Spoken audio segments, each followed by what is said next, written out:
আজকের এই ভিডিওটা শুধুমাত্র আমার মতন যারা গোলাপ বাগান করেন ছাদে তাদের জন্য একটি থাকবে টিপস।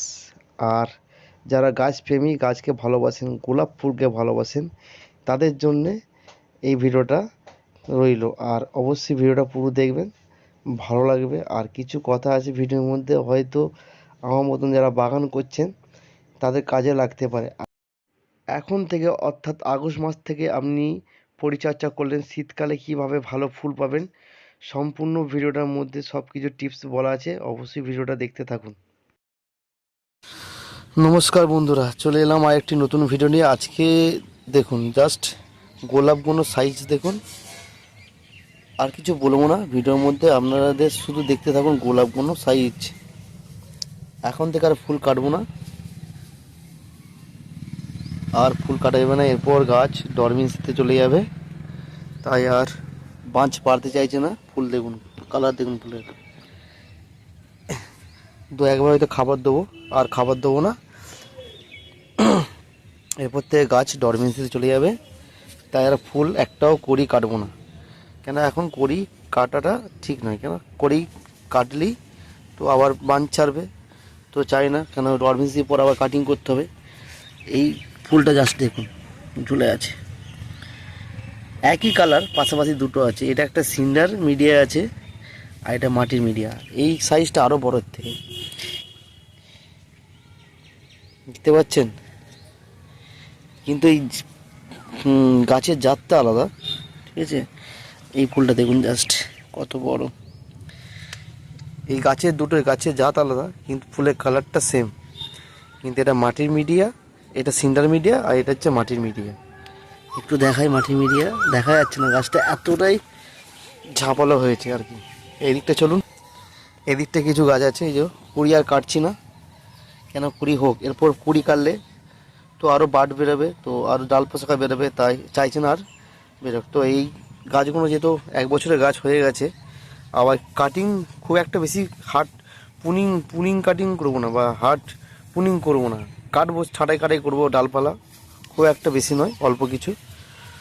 আর এদিকে দেখুন ফুল দেখুন, ফুলের কালার দুর্দান্ত আসছে। আর বৃষ্টি হচ্ছে কন্টিনিউ, তো একবার ফাঙ্গিসাইড দিতে হবে, নাহলে। এই গোলাপটা দেখুন জাস্ট, ভালো করে দেখেন, এটা আরও বড় হবে। তো কন্টিনিউ বৃষ্টি হচ্ছে, আর এরই মধ্যে ফাঙ্গিসাইড দিতে হবে, নাহলে ডাইব্যাক চলে আসবে গাছের, রুট খারাপ হয়ে যাবে, ডাল পচন চলে আসবে।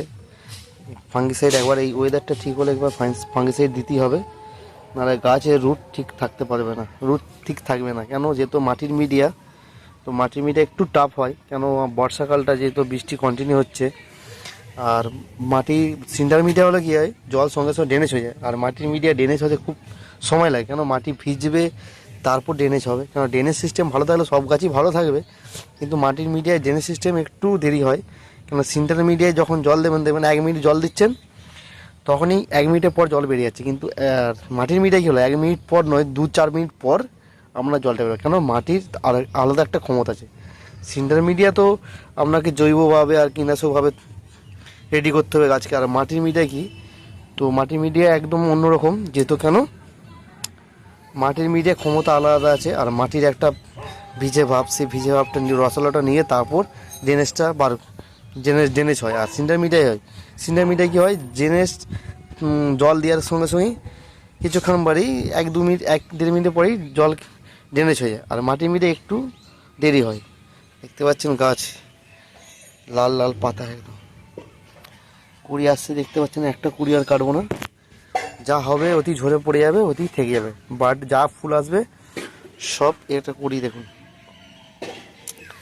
যা ফুল আসবে বা কুড়ি আসবে গাছের মধ্যে থাকবে, আর কাটাই ছাঁটাই করবো না। এরপর গাছ ডরমেন্সিতে চলে যাবে। এখনও বাকি আছে, ডরমেন্সিতে যাবে এরপর, এখনও দিন 5 হয়তো আরেকবার খাবার দেবো, দেওয়ার পর গাছ ডরমেন্সিতে চলে যাবে। তারপর ডরমেন্সি যাওয়ার পর হবে রিপোর্টিং বা মানচিং, তারপর হবে কাটিং, তারপর ফুল পাবো আমরা নভেম্বর-ডিসেম্বর মাসে। তো এই নিয়ে একটা ভিডিও ছেড়েছি, অবশ্যই দেখবেন। ভিডিওটা যদি ভালো লাগে সাবস্ক্রাইব করে থাকবেন, ভিডিওটা যদি ভালো লাগে অবশ্যই চ্যানেলটিকে সাবস্ক্রাইব করে পাশে থাকবেন। দেখা হবে কোনো next video. Tata bye bye. দেখুন ফুল দেখুন।